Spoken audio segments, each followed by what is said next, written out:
Hello dear friends, I Satyam Pathak welcome all of you on our YouTube channel Pathshala Club JSR.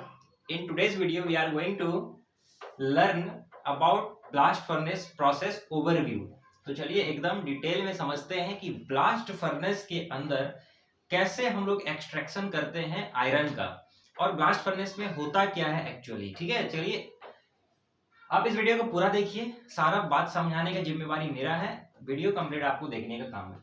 तो हम लोग आज बात करेंगे extraction of iron through blast furnace. Okay, देखिए iron जो होता है इसे हम लोग, इसका जो लैटिन नेम है दैट इज फेरम।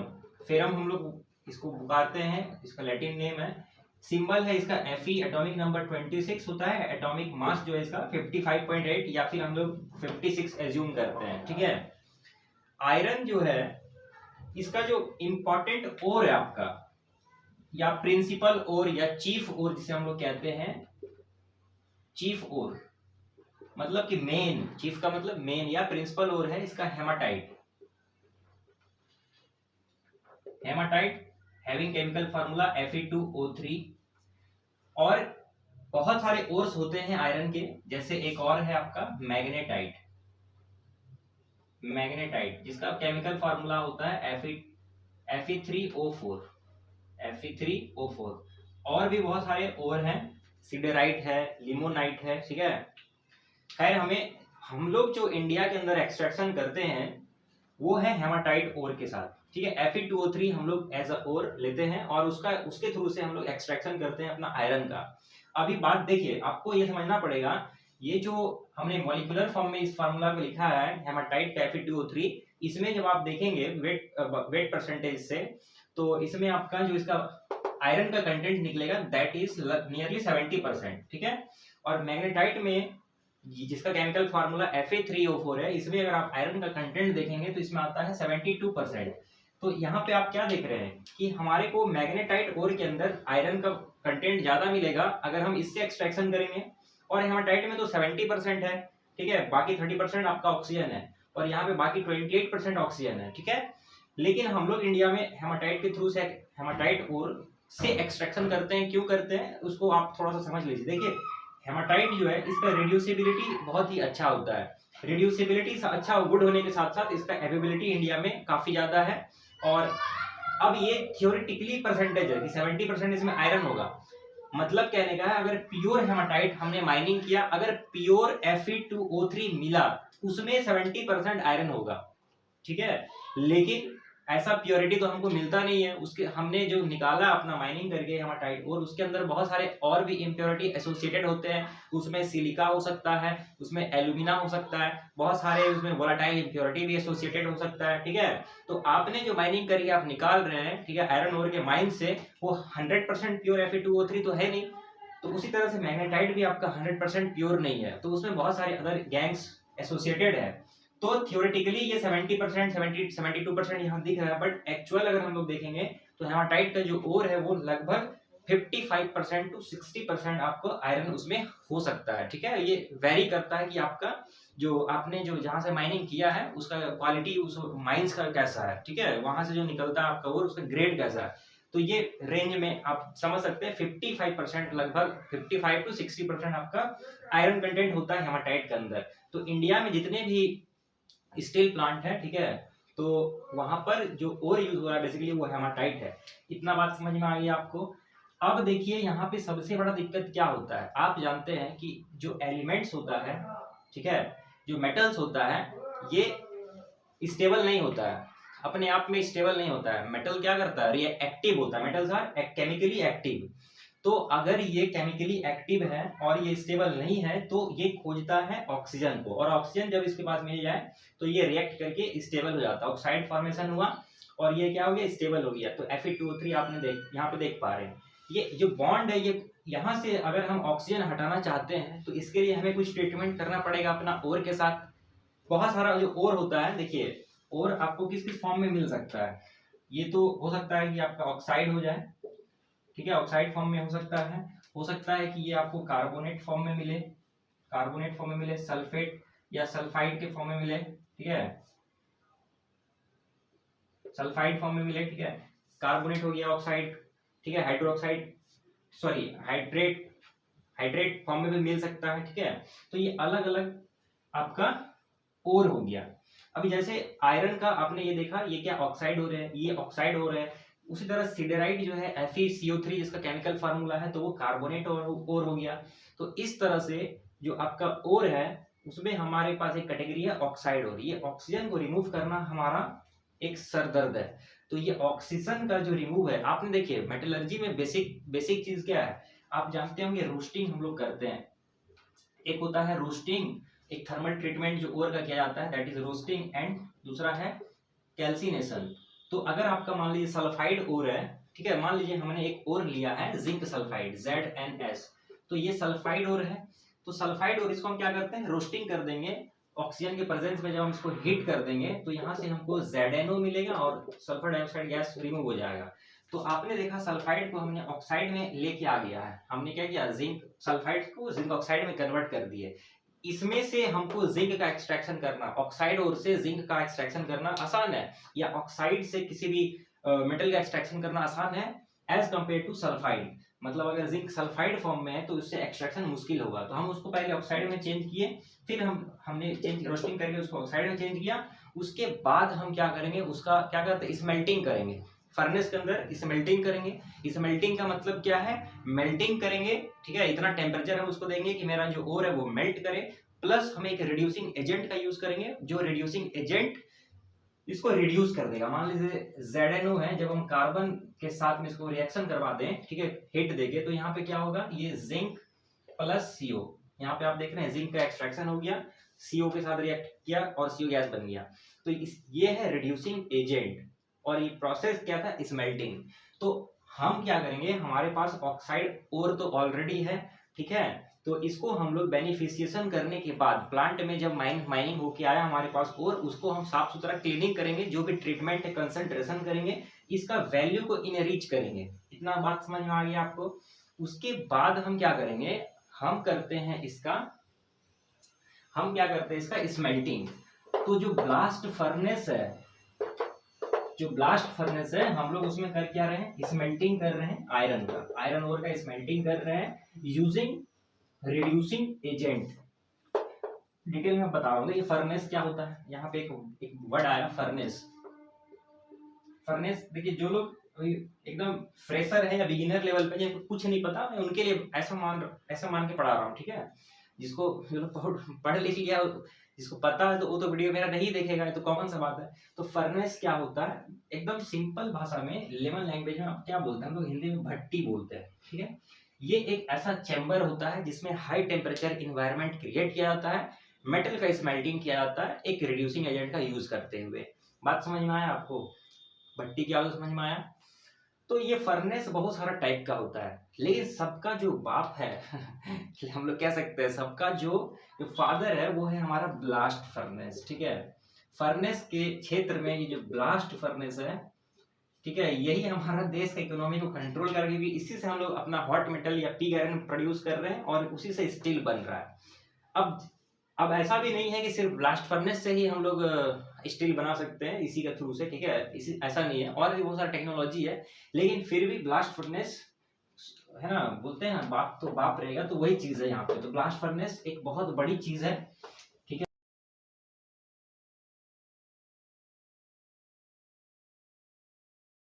मैं आपको बता रहा हूँ, ब्लास्ट फर्नेस को समझने के लिए ये एक पर्टिकुलर आपको एक कोर्स है, ठीक है, आयरन मेकिंग। तो हम लोग अभी क्या पढ़ रहे हैं, बेसिकली ओवरव्यू देख रहे हैं आयरन मेकिंग का। हम आयरन को बनाना है, एक्सट्रैक्शन करना है उसके ओर से। तो ओर का क्लीनिंग करने के बाद, ठीक है, हम क्या करते हैं, ब्लास्ट फर्नेस में आते हैं। एक रफली डायग्राम ब्लास्ट फर्नेस का मैं यहाँ पे बना रहा हूँ। चलिए मैं यहाँ पे एक रफ डायग्राम इस टाइप का मैंने एक रफ डायग्राम,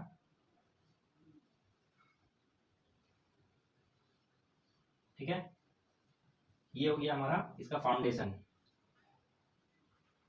ये हो गया हमारा अर्थ, यहाँ पे हमारा होगा टैप होल, ठीक है। यहाँ से हम इसको लगा देंगे ट्वेयर, ठीक है।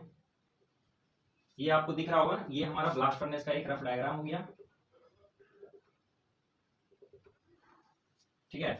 तो अब आपको समझना है कि ये एक बहुत बड़ा जाइंट केमिकल रिएक्टर होता है, जिसमें हम क्या करते हैं ऊपर से, ठीक है, ऊपर से क्या करते हैं चार्ज, इसमें फीड करते हैं मटेरियल को, रॉ मटेरियल को चार्ज करते हैं ऊपर से। अभी जो इनपुट है इसमें हम लोग क्या क्या दे रहे हैं, जो जिसे हम चार्ज कहते हैं, ठीक है, या बर्डन कह सकते हैं, बर्डन मटेरियल। चार्ज के तौर पे हम लोग इसमें यूज करते हैं आयरन और लंप। पहला आयरन और लंप यूज करेंगे। दूसरा हम लोग इसमें यूज करते हैं पैलेट, पैलेट्स यूज होगा। इसमें सेंटर का यूज करते हैं, बताऊंगा अभी क्या होता है पैलेट सेंटर, ठीक है। इसमें यूज होता है as a fuel and reducing agent coke, ठीक है। इसके बाद इसमें फ्लक्स यूज करेंगे। फ्लक्स के लिए हमारे पास जनरली क्या लाइमस्टोन, डोलोमाइट, ये सब चीजें होती है फ्लक्स के तौर पे, ठीक है। तो ये सारा चीज इसमें हम ऐड करते हैं, जिसे हम लोग चार्ज कह रहे हैं, ये सब इसमें इनपुट कराएंगे। ये क्या होगा, लेयर बाय लेयर इसमें हम लोग चार्ज करते हैं इस तरह से, ठीक है। ये पूरा, ये हमारा पूरा क्या होगा, चार्ज होगा। इस तरह से धीरे धीरे ऊपर से हम लोग चार्ज इसमें एंटर कराएंगे। यहाँ से जो आप देख रहे हैं इसकी हम लोग इसे ट्यूयर कहा जाता है, ठीक है। ये ट्यूयर्स है, और ये ट्यूयर्स ऐसा नहीं कि आप ऐसा मत सोचिएगा ये दो ही है, ये पूरा क्या है 3D में अगर आप देखेंगे तो ये पूरा सर्कुलर रहता है। ये जो आप फर्नेस देख रहे हैं ये पूरा क्या सर्कुलर रहता है। ये ट्यूयर इस तरह से पूरा पीछे भी लगा हुआ है और ऐसे घूम के चारों तरफ से लगा रहता है, ठीक है। इवन नंबर में जितना होगा, इवन नंबर में, जैसे 11 नहीं होगा, 13 नहीं होगा तो 16 हो सकता है, 40 हो सकता है, 44 हो सकता है, इस तरह से इवन नंबर में होगा। और यहाँ पर होता क्या है, इस ट्यूयर से हम क्या करते हैं, hot air, pre heated air जिसे बोला जाता है, गर्म हवा जैसे हॉट ब्लास्ट बोलते हैं, हाई टेम्परेचर के साथ, हाई प्रेशर के साथ इसमें इनलेट करवाते हैं, ठीक है। तो यहाँ से जो हमने हॉट एयर भेज रहा है, हम लोग जो यहाँ पे भेज रहे हैं हॉट एयर या हॉट ब्लास्ट बोलते हैं, टेम्परेचर का अगर बात करेंगे ये 1200 डिग्री सेल्सियस, नियरली 1100 से 1200 डिग्री सेल्सियस हीटेड रहता है, जो पहले से गर्म करके हम इसमें भेज रहे हैं, और एक हाई प्रेशर के साथ भेजा जाता है, ठीक है। यहाँ से जब हम भेजते हैं तो इस रीजन में हमारे पास क्या रहता है, कोक रहता है। देखिए ब्लास्ट फर्नेस को चलाने के लिए इसका दो रिक्वायरमेंट है, एक है थर्मल रिक्वायरमेंट और दूसरा है केमिकल रिक्वायरमेंट, ठीक है। तो केमिकल रिक्वायरमेंट में क्या है, कहने का मतलब है अगर आपने Fe2O3 अगर आपको इसमें से रिड्यूस कराना है, आयरन को रिड्यूस कराना है, ऑक्सीजन को हटाना है, रिमूव करना है, तो हमको एक रिड्यूसिंग एजेंट की जरूरत है। और आप जानते हैं रिड्यूसिंग एजेंट कार्बन बहुत सारे मेटल का को रिड्यूस करा सकता है, ठीक है। तो हम क्या करेंगे, कोक, यहाँ पे कोक क्या है अभी बताऊंगा, कोक क्या होता है, वो कोल से हम लोग कोक बनाते हैं, हम आएंगे धीरे धीरे। तो रिड्यूसिंग एजेंट के तौर पे हमने यहाँ पे कोक चार्ज इसमें किया है, जो हमारा दोनों रिक्वायरमेंट को पूरा कर रहा है।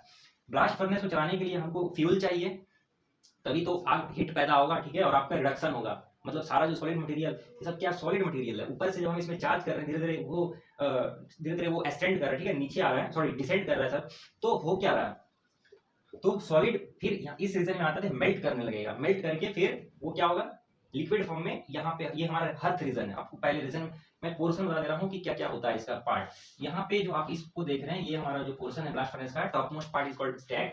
स्टैक के बाद ये जो आप देख रहे हैं पैरेलल लाइन, कुछ लाइन तक पैरेलल, ऐसे हम लोग बेली कहते हैं, ठीक है, बेली कहते हैं। ये जो आप देख रहे हैं कि इनवर्ट टेपर है, इसे हम लोग गोश्त कहते हैं, ठीक है। और यहाँ पे आप जो देख पा रहे हैं ये वाला जो पैरेलल वॉल है, इसे हम हर्थ कहते हैं, ठीक है, ये हर्थ हो गया। यहाँ से हम लोग मेटल टैप करते हैं, it is called tap hole. और ये तो हमारा फाउंडेशन हो गया, ठीक है, ये फाउंडेशन हो गया। देखिए ब्लास्ट फर्नेस एक बहुत क्रिटिकल मतलब रिएक्टर है, ठीक है, आपको ओवरव्यू समझना है। तो अलग अलग इसका बहुत सारा पोर्शन है, उतना आपको जानने की जरूरत नहीं है।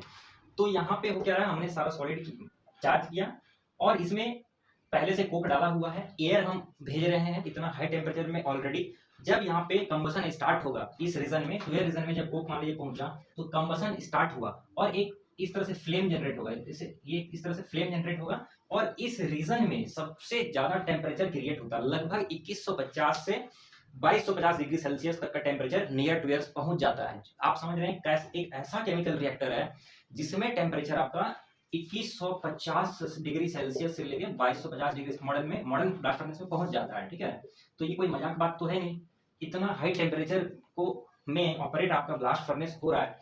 तो जब ये कोक का कंबसन हुआ, यहाँ से कोक का जब कंबसन हुआ तो ऑक्सीजन कार्बन के साथ रिएक्ट करके कार्बन मोनोऑक्साइड गैस भी बनाया, ठीक है। यहाँ पे कार्बन डाइऑक्साइड गैस भी फॉर्मेशन हो रहा और ये गैसेस ऊपर की ओर बढ़ रही है। तो कार्बन मोनोऑक्साइड गैस जो है वो CO जिसे हम कहते हैं, ये CO गैस जिस ऐसे ऊपर आ रहा है और चार्ज हमारा नीचे आ रहा है, काउंटर करंट इस पोर्शन में हमारा जो बर्डन है, जो हमारा ओर है या आयरन बियरिंग मटेरियल है, पैलेट, सेंटर, आयरन ओर, इन सब का इंटरेक्शन हो रहा है CO गैस के साथ और रिडक्शन टेक्स प्लेस। क्या हो रहा है, रिडक्शन होता है, हमारा ओर का रिडक्शन हो रहा है। बात समझ में आया? तो रिडक्शन हो रहा है और इस रीजन में चूंकि बहुत ज्यादा टेम्परेचर आप देख पा रहे हैं, हाई टेम्परेचर है, ये क्या होता है, फ्यूज होने लगता है और फिर धीरे धीरे लिक्विड बन के मतलब ड्रॉप बाय ड्रॉप ये हाथ में जमा होने लगता है। और चूंकि देखिए ओर में बहुत सारा इम्प्योरिटी पहले से है, सिलिका है, उसमें क्या है, एल्यूमिना है, ठीक है। इन सब इम्प्योरिटी को खत्म करने के लिए हम फ्लक्स का यूज करते हैं। फ्लक्स वैसा मटेरियल होता है जो ओर में उपस्थित जो गैंग है, जो मैट्रिक्स है या जो इम्प्योरिटी उसके साथ रिएक्ट करेगा, उसका केमिकल एक्टिविटी को खत्म करेगा और स्लैग बना देगा। तो यहाँ पे हर्थ लेयर में हमारे पास हॉट मेटल का डेंसिटी तो बहुत ज्यादा होता है। कितना होता है? आयरन का डेंसिटी 7.8 है, 7.8 ग्राम पर सेंटीमीटर क्यूब होता है। तो आप देख रहे हैं बहुत ज्यादा डेंसिटी है। और स्लैग का डेंसिटी इससे बहुत कम होता है। तो स्लैग हमारा ऊपर में फ्लोट करेगा, ऊपर हॉट मेटल नीचे होगा, ठीक है, और हमारा स्लैग ऊपर की ओर फ्लोट करेगा, जिसे हम टाइम के हिसाब से टैप करके निकाल देते हैं। स्लैग देखिए पहले क्या था, स्लैग और जो मेरा हॉट मेटल है, उसको टैप करने के लिए अलग अलग टैप होल होता था पहले के फर्नेस में, लेकिन अभी मॉडर्न में एक ही टैप होल दिया जाता है जिसके थ्रू से हम लोग स्लैग और हॉट मेटल दोनों का टैपिंग करते हैं, ठीक है। तो ये हमारा बेसिकली प्रिंसिपल है काउंटर करंट रिएक्टर है। ब्लास्ट फर्नेस क्या एक काउंटर करंट रिएक्टर है। ऊपर से हमने सॉलिड मटेरियल चार्ज किया, नीचे से गैसेस गई, ठीक है। नीचे से आप देख रहे हैं ना, यहाँ पे गैसेस फॉर्मेशन हो रहा है, ये गैसेस ऊपर गया, बटन के जो हमारा यहाँ पे चार्ज किया हमने, उसका इंटरेक्शन हुआ, रिडक्शन हुआ, और फिर फाइनली आके वो उसका स्मेल्टिंग हुआ और वो लिक्विड स्टेट में आ गया, ठीक है, जिसे हम हॉट मेटल के नाम से जानते हैं। इस हॉट मेटल को हम लोग फिर अपने हॉट मेटल लेडल में उसको टैप करते हैं, ठीक है। जो हमारा लेडल है आजकल टॉर्पिडो, ठीक है, टॉर्पिडो हो सकता है या ओपन लेडल भी हो सकता है, उसके थ्रू से फिर उसको हम ट्रांसफर करके ले जाते हैं अपना स्टील मेल्टिंग शॉप में। और स्टील मेल्टिंग शॉप का मैंने आपको ऊपर भी पढ़ा चुका हूँ, ठीक है। तो ब्लास्ट फर्नेस का इनपुट अगर आपको देखना है तो चार्ज में आयरन और lump, pellet, sinter, coke, flux, ये सब सारा चीज होता है। और क्या है तो हॉट एयर, मतलब हॉट ब्लास्ट भी तो हम दे ही रहे हैं ना, आप इसे भी रॉ मटेरियल ट्रीट कर सकते हैं। और देखिए हमारा एम क्या है, ब्लास्ट फर्नेस को चलाने के लिए कोक सबसे ज्यादा इंपॉर्टेंट है, ये कोक। और इसका जो कॉस्ट है मतलब कि सबसे ज्यादा पड़ता है, मतलब सारा रॉ मटेरियल में सबसे महंगा कोक ही हमारा है, ठीक है। तो कोक बनता कैसे है? नॉर्मल कोल से, जो कोयला है, ठीक है, अपना कंट्री के अंदर, उससे हम लोग कोक कुछ ग्रेड से ही बना सकते हैं, ठीक है, जिसे कोकिंग कोल कहा जाता है, जिसे हम लोग कोकिंग कोल या मेटलर्जिकल कोल के नाम से जानते हैं। इससे हम लोग कोक बनाते हैं। तो कोक प्लांट हर स्टील प्लांट के पास, जो बड़ी बड़ी इंटीग्रेटेड स्टील प्लांट है, जैसे पीएसयू सेक्टर में आपका सेल हो गया, और प्राइवेट में जैसे टाटा स्टील हुआ, जेएसडब्ल्यू हुआ, जितने भी स्टील प्लांट है, इंटीग्रेटेड स्टील प्लांट को चलाने के लिए कोक प्लांट अपना होना ही होना है, क्योंकि कोक के बिना ब्लास्ट फर्नेस चल नहीं पाएगा। तो कोक रेट बहुत ज्यादा मैटर करता है। और कोक रेट अगर आप कम कर पा रहे हैं एज अ इंजीनियर, अगर आप कोक रेट को अगर कम कर पा रहे हैं तो जो हमारा प्रोडक्शन कॉस्ट है वो कम होगा, ठीक है, और आपका पैसा बचेगा अल्टीमेटली कंपनी का। तो हमको क्या, हमारा एम क्या है, कोक रेट को हमको कम करना है। तो आजकल जो मॉडर्नाइजेशन है, नई नई टेक्नोलॉजी का इवोल्यूशन हो रहा है, ठीक है, रिसर्च डेवलपमेंट में क्या हो रहा है, तो इसी ट्वेयर्स के थ्रू से हम क्या कर रहे हैं, पीसी मतलब कि पल्वराइज्ड कोल इंजेक्शन कर रहे हैं, मतलब कोल का पल्वराइज करके, पल्वराइज का मतलब कि पाउडर्ड फॉर्म में हम लोग क्या कर रहे हैं, कुछ ग्रेड के कोल को इसमें एंटर करा रहे हैं, ठीक है, मतलब हॉट एयर के साथ भेज रहे हैं। तो उससे हमारा कोक रेट डिक्रीज हो रहा है, ठीक है। प्लस इसमें हम लोग ऑक्सीजन वगैरह भी एनरिचमेंट कर रहे हैं इस एयर में, ठीक है, जिससे हमारा फ्यूल रेट घटे। तो बहुत सारा ये सब अलग अलग चीजें हैं, आपको समझना। ओवरव्यू, इनपुट में ये सारा चीज आ गया। आउटपुट में जब हम यहाँ से टैपिंग करते हैं तो यहाँ देखिए आउटपुट में हमें क्या मिल रहा है, आउटपुट में हमें हॉट मेटल मिलता है। हॉट मेटल, इसे कई लोग पिग आयरन कह दे रहे हैं, लेकिन टेक्निकली अगर देखेंगे तो ये हॉट मेटल को पिग आयरन नहीं बोलेंगे। पिग आयरन जब हम इस हॉट मेटल को सॉलिडिफाई कर लेंगे, कास्टिंग कर लेंगे पिग कास्टिंग मशीन के अंदर, तब जो हमें प्रोडक्ट मिल रहा है that is called pig iron. Generally इसे हम लोग हॉट मेटल कह रहे हैं। और यहाँ से स्लैग मिल रहा है। देखिए यहाँ से हो क्या रहा है, आपने जो यहाँ से हॉट एयर भेजा है, कोक से रिएक्शन हुआ, कंबसन हुआ, बहुत सारा गैसेस भी यहाँ पे आपका बढ़ रहा है ऊपर की ओर। तो सारा गैस तो यहाँ पे यूटिलाइजेशन तो नहीं हो रहा है ना फर्नेस के अंदर, बहुत सारा अमाउंट में, इनॉर्मस अमाउंट में गैसेस क्या हो रहा है, यहाँ से इवॉल्व हो रहा है। तो ये जो गैसेस है इसे हम लोग बीएफ गैस कहते हैं। तो इस गैस को निकलने के लिए हमारे पास अपटेक्स होता है, ठीक है, इस अपटेक्स के थ्रू से हम इस गैस को भेजते हैं। और ये गैस हम लोग डायरेक्टली इन्वायरमेंट में नहीं छोड़ सकते हैं, क्योंकि इसमें सीओ होता है, कार्बन मोनोऑक्साइड एक पॉइजनस गैसेस है, ठीक है, इसे इन्वायरमेंट में नहीं छोड़ा जा सकता है, ठीक है, आदमी मृत्यु भी हो सकता है। सीओ इज वेरी डेंजरस, ठीक है। तो और दूसरा बात ये है, देखिए स्टील प्लांट का जो सबसे बड़ा एम है वो है जीरो वेस्ट, कुछ भी वेस्ट नहीं करना है, मतलब सबका यूज कर लेना है। तो यहाँ से जो गैस निकल रहा है, गैस में भी क्या है, कैलोरीफिक वैल्यू बहुत ज्यादा है। तो सीओ जो है, इस गैस के अंदर सीओ है हमारे पास, ठीक है। तो सीओ में क्या है, कैलोरीफिक वैल्यू है, और अच्छा खासा कैलोरीफिक वैल्यू 800 से 900 किलो कैल पर मीटर क्यूब। तो इस गैस को हम क्या करते हैं, इस गैस के साथ डस्ट भी बहुत सारा है, आपने कोल डाला, लाइम डाला, तो हैवी अमाउंट में डस्ट भी ऊपर जा रहा। तो इसको हम क्या करते हैं, अपटेक्स के थ्रू से डाउन कमर के माध्यम से हम फिर ले आते हैं गैस क्लीनिंग प्लांट में। तो हर एक ब्लास्ट फर्नेस के लिए अपना एक गैस क्लीनिंग प्लांट होगा। उस गैस क्लीनिंग प्लांट में हम क्या करेंगे, इस गैस का डीडस्टिंग करके, इसको साफ सुथरा करके जो हम ब्लास्ट फर्नेस गैस है वो स्टोर होगा गैस होल्डर में, और फिर उसी गैस से हम लोग ब्लास्ट फर्नेस में यहाँ पे जो हॉट एयर भेज रहे हैं ये हवा को गर्म करने के लिए यूज करते हैं। मतलब कुछ भी वेस्ट नहीं करना, ये ध्यान रखना है। देखिए अब कुछ बात मैं आपको बता रहा हूँ, ये जो हॉट एयर हम भेज रहे हैं ट्यूबवेल्स के थ्रू से, तो ये कहाँ से आ रहा है? तो ब्लास्ट फर्नेस को चलाने के लिए हमारे को चाहिए होता है हॉट स्टोव, और ये 3 हॉट स्टोव आपको देखने को मिलेगा जनरली, ठीक है। ये इस तरह से 3 हॉट स्टोव होगा, ये इस तरह का हो सकता है, ठीक है। यहाँ पे ब्रिक्स लगा रहता है, चिकर ब्रिक्स, ठीक है। अभी टेक्निकली उतना मैं आपको नहीं जानना है, हम करते क्या बेसिकली प्रिंसिपल आप समझिए। ये 3 हमारा स्टोव होता है। अब ये 3 स्टोव का काम क्या है थोड़ा सा मैं आपको वर्किंग से बता रहा हूँ। देखिए यहाँ से जो क्लीनिंग होगी गैस क्लीनिंग प्लांट से, ये जो है ये बेसिकली ऐसे मिला रहेगा, ठीक है, ये ऐसे मीट रहेगा, और फाइनली एक डाउन कमर होता है जिससे हम लोग इसको गैस क्लीनिंग प्लांट में भेजते हैं, जीसीपी, ठीक है। तो ये जीसीपी में जब गैस हमारा क्लीन हो गया बीएफ गैस, उस बीएफ गैस को हम क्या करेंगे इसमें भेजेंगे। बीएफ गैस को हमने यहाँ से भेजा, और ये कंबसन चैम्बर होता है हमारा, ये कंबसन चैम्बर है, इसमें हमने फायरिंग किया, और जो हमारा फायरिंग करने के बाद जो हीट है वो हीट इस तरह से ट्रांसफर होगा हीट, और ये सब ब्रिक्स है, रिफ्रैक्टरी ब्रिक्स है, और ये हीट हो जाता है, ये काफी हीट हो जाएगा, ठीक है, हीट हो जाएगा, और जो गैस बच जा रहा है वो हम यहाँ से निकाल देंगे। और दूसरा में क्या होता है, दूसरा साइकिल में कोल्ड एयर का सप्लाई करेंगे हम, इसमें कोल्ड एयर इधर से भेजेंगे। कोल्ड एयर क्या करेगा, इस ब्रिक्स से जब कॉन्ट्रैक्ट मतलब इंटरेक्शन करेगा तो हीट ट्रांसफर होगा, इस ब्रिक हमारा जो कोल्ड एयर है वो गर्म होगा, और गर्म होने के बाद वापस से हम इस रूट से इसको फिर सप्लाई कर देंगे। ये आपको कहाँ चला जाएगा, टूयर्स के बसल पाइप के थ्रू से टूयर्स में चला जाएगा, ठीक है। तो इसी तरह से सारा जो आपका हॉट स्टोव है इसका वर्किंग रहता है। हमें चलाने एक ब्लास्ट फर्नेस चलाने के लिए मिनिमम 3 हॉट, इसे हम कहते हैं hot blast stove, 3 hot blast stove minimum requirement रहता है, ठीक है। ये हो गया हॉट ब्लास्ट स्टोव। ये हॉट ब्लास्ट स्टोव चल रहा है आपका बीएफ गैस से, और फिर हम इसको भेज दे रहे हैं ब्लास्ट फर्नेस के अंदर ही। तो आप देख रहे हैं कुछ भी वेस्ट नहीं हो रहा है, और प्लस इस यहाँ से जो हमको ब्लास्ट फर्नेस गैस मिल रहा है उसका और भी प्लांट के अंदर, स्टील प्लांट के अंदर अलग अलग जगह पे यूज करते हैं। बस एक ऐसा ही नहीं है कि सिर्फ बीएफ में यूज होगा, और भी रेटिंग फर्नेस में हम लोग यूज करते हैं, ठीक है। तो यहाँ तक आपको कोई दिक्कत नहीं है। अब देखिए यहाँ पे आपको समझना है ये जो चार्ज मटेरियल है हमारा, अब मैं आपको थोड़ा सा इसके आगे बताता हूँ। देखिए यहाँ पे सबसे इंपॉर्टेंट क्या है, तो आपका कोक कैसे बन रहा है। तो हर एक स्टील प्लांट के अंदर कुछ कुछ प्लांट होता है। देखिए मैं आपको जैसे बता रहा हूँ, एक होगा कोक प्लांट होगा, दूसरा है उसमें लाइम प्लांट हो सकता है, ठीक है, जहाँ पे लाइम का प्रिपरेशन, चार्ज प्रिपरेशन होगा। दूसरा है आपका रॉ मटेरियल हैंडलिंग सिस्टम, ठीक है। दूसरा इसमें है आपका ऑक्सीजन प्लांट होगा ही होगा, स्टील प्लांट का मैं बात कर रहा हूँ, ऑक्सीजन प्लांट होगा।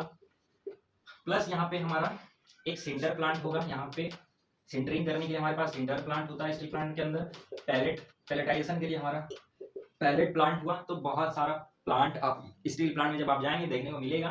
तो कोक प्लांट का जरा बात किया जाए, कोक प्लांट में होता क्या, देखिए कोक जो है हम लोग इंडिया में एक्सपोर्ट करते हैं, क्या करते हैं, कुकिंग कोल का हम लोग क्या कर रहे हैं, कुकिंग कोल को हम लोग इंपोर्ट कर रहे हैं ऑस्ट्रेलिया से। तो ऑस्ट्रेलिया से कुकिंग कोल जो जिस मतलब कुकिंग कोल है क्या, वो कोल जिसके जिसका यूज करके हम लोग कोक बना सकते हैं, सिंपल सा बात है। वैसा कोल जिससे कोक बनाया जा सकता है, कुकिंग कोल या मेटलर्जिकल कोल कहा जाता है।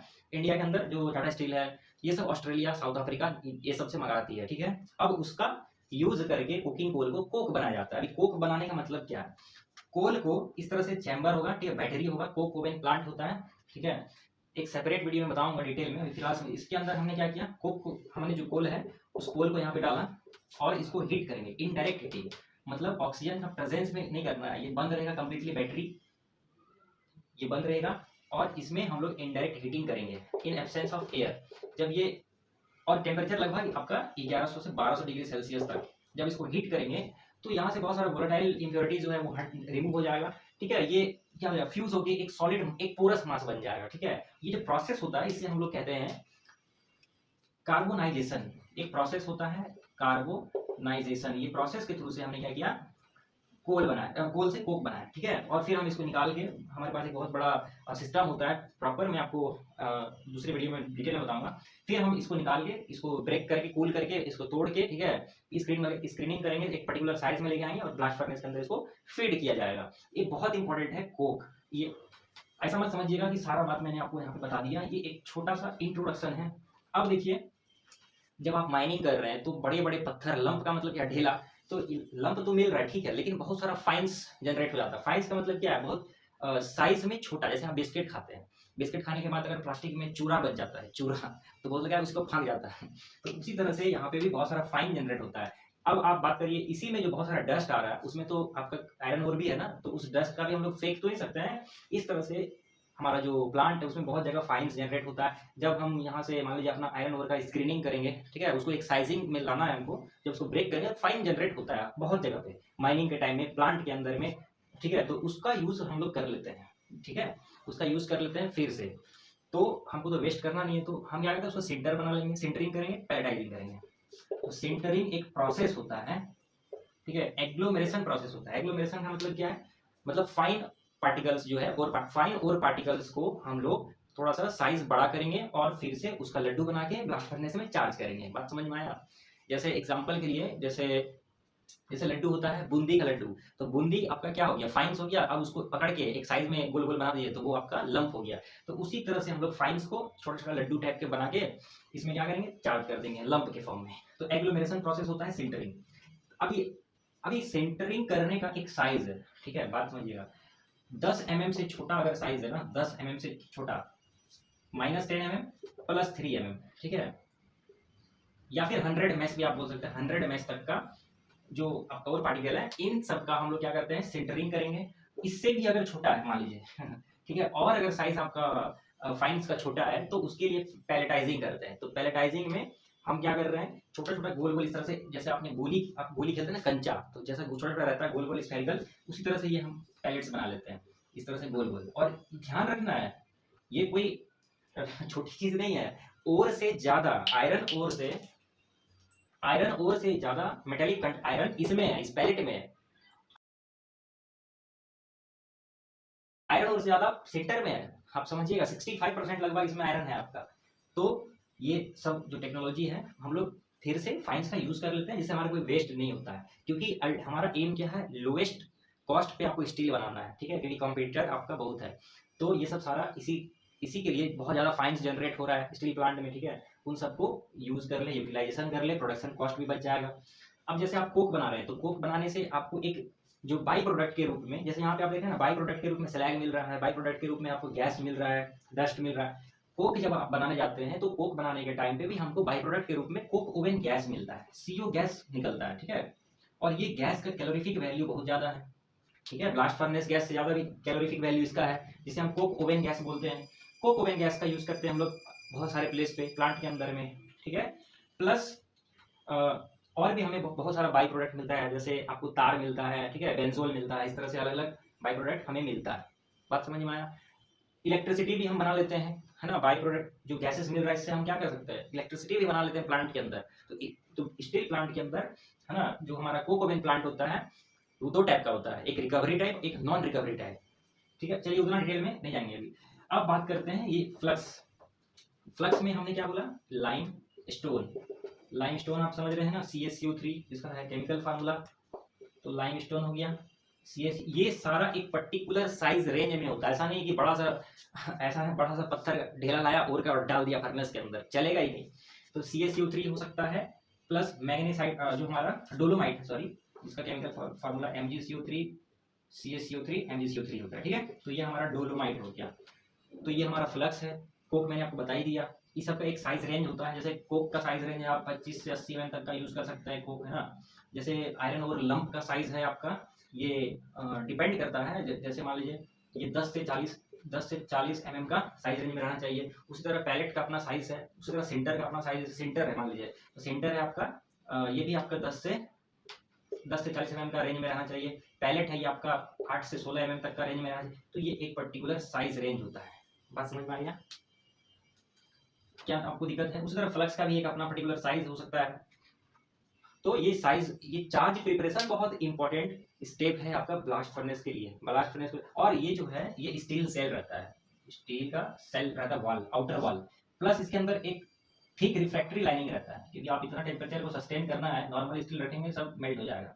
तो हम क्या करते हैं, रिफ्रैक्टरी लाइनिंग करते हैं, ठीक है, जो इसको हीट इंसुलेशन देता है ना, इनर्टनेस प्रोवाइड कर रहा है, ठीक है। अगर मैं स्टील वॉल से अगर मेरा हॉट मेटल अगर कांटेक्ट में आएगा तो आप समझ रहे हैं ना क्या हो सकता है उसका परिणाम। लेकिन हम लोग रिफ्रैक्टरी लगा देते हैं, जिससे हमारा हीट इंसुलेशन भी हो गया, ठीक है। हमारा रिफ्रैक्टरी ऐसा होना चाहिए कि वो हॉट मेटल से रिएक्शन भी ना करे, ठीक है, इनर्ट एकदम, स्लैग से भी रिएक्शन ना करे, हॉट मेटल से भी रिएक्शन ना करे, ठीक है। और ये सारी चीज मैंने आपको बता ही दिया। यहाँ से जो हमें मिल रहा है उसे हॉट मेटल कहते हैं। ब्लास्ट फर्नेस का प्रोडक्ट क्या है? हॉट मेटल है। बाई प्रोडक्ट क्या है? स्लैग है।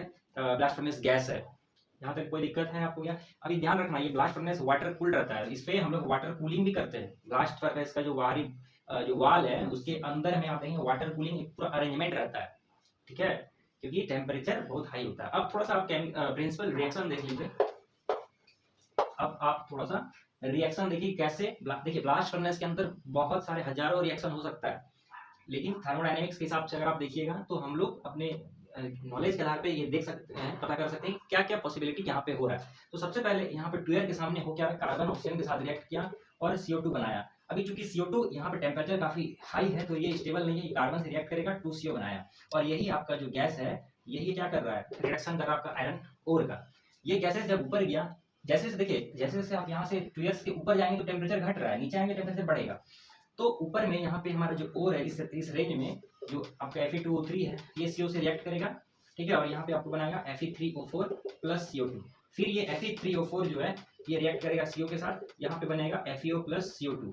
ये जो FeO है इसे वुस्टाइट कहते हैं। ये FeO हमारा या तो CO से रिएक्ट करेगा और यहाँ पे Fe प्लस CO2 बनाएगा, या फिर ये जो FeO है डायरेक्ट कार्बन से भी इस क्षेत्र इसमें कोहेसिव जोन बनता है, ठीक है। अभी उतना मैं इसमें नहीं बता पाऊंगा, मैं पढ़ाया हूँ। तो ये डायरेक्ट कार्बन से भी रिएक्ट कर सकता है। तो FeO कार्बन से डायरेक्ट रिएक्ट किया, यहाँ पे Fe plus CO। Blast furnace के अंदर में मोस्ट ऑफ द रिएक्शन जो होता है वो आपका एंडोथर्मिक होता है, मतलब हीट चाहिए उस रिएक्शन को फिजिबल होने के लिए, हीट देना पड़ेगा। तो ब्लास्ट फर्नेस चलाने के लिए हमको फ्यूल तो देना पड़ रहा है, आप देख रहे हैं, इसलिए कोक चार्ज किया जा रहा है, रीजन यही है। तो इस तरह से आपका हॉट मेटल हुआ, प्लस हमने CaCO3 वगैरह चार्ज किया है, फ्लक्स तो स्लैग बन जाएगा। स्लैग क्या? इम्प्योरिटी। इम्प्योरिटी के तौर पे हमारे पास होता है सिलिका। जब ये CaCO3 के साथ रिएक्ट करेगा तो ये बन जाएगा CaCO3, है ना, ठीक है, CaCO। यहाँ पे बेसिकली यहाँ पे देखिए जब आपने CaCO3 को चार्ज किया तो इसका क्या हो जाएगा, कैल्सिनेशन हो जाएगा। तो यहाँ पे हमको बोलेंगे CaO एंड CO2। ये CaO सिलिका से रिएक्ट करके, ठीक है, सिलिका से रिएक्ट करके बनाएगा CaOSiO2। इसे हम कैल्शियम सिलिकेट बोलते हैं। ये स्लैग है, ये क्या स्लैग बनेगा, ये सब सारा चीज स्लैग में जाएगा, बहुत सारा इंप्योरिटी। तो इस तरह से आप देख रहे हैं बहुत सारा प्रिंसिपल केमिकल रिएक्शन यहाँ पे होता है। और अगर आपको एकदम एग्जैक्टली केमिकल रिएक्शन देखना है ब्लास्ट फर्नेस में तो मैं पढ़ा चुका हूँ ऑलरेडी, चैनल पर डाला हुआ है। तो ये छोटा सा ओवरव्यू है। अभी गैस क्लीनिंग प्लांट में भी बहुत सारा इसमें भी आपका इक्विपमेंट आ रहा है, जैसे डस्ट कैचर है। सबसे पहले यहाँ से जाने के बाद डस्ट कैचर में ये गैस जाएगा। डस्ट कैचर में बहुत सारा जो गंदगी है, जो डस्ट पार्टिकल, वो सेटल डाउन हो जाएगा और फिर वहां से गैस, ठीक है, वो गैस जाएगा आपका वेट स्क्रबर के अंदर। फिर वेट स्क्रबर से निकल के वो इलेक्ट्रोस्टैटिक पर्सिपिटेटर में जाएगा। इलेक्ट्रोस्टैटिक पर्सिपिटेटर में जाने के बाद वो आपका जो गैस है एकदम प्योर हो जाएगा, मतलब डीडस्टिंग उसका कंप्लीट हो जाएगा, ठीक है। काफी लो रेंज तक वो लेके चल जाएगा डस्ट का कंटेंट को, और फिर वहां से ESP के बाद आप उसको गैस होल्डर में स्टोर कर सकते हैं। ये बेसिकली हमारा एक ओवरव्यू है ब्लास्ट फर्नेस का एक्सट्रैक्शन। बहुत ही ये बड़ा प्रोसेस है, ठीक है, ये बहुत बड़ा एक इंजीनियरिंग है, ठीक है। ऐसा मत सोचिएगा कि एक वीडियो में आपको ये पूरा मैं बता दिया हूँ। आई होप आपको एक बेसिक आइडिया मिल गया होगा कि क्या होता है ब्लास्ट फर्नेस और कैसे चीजें यहाँ पे काम कर रही है। आई होप आपको कुछ ना कुछ समझ में जरूर आया होगा। अगर आपको कुछ लगता है समझ में आया कमेंट करके बताइए, कुछ नहीं समझ में आया कमेंट करके बताइए, ठीक है। मिलते हैं नेक्स्ट वीडियो में। Thank you.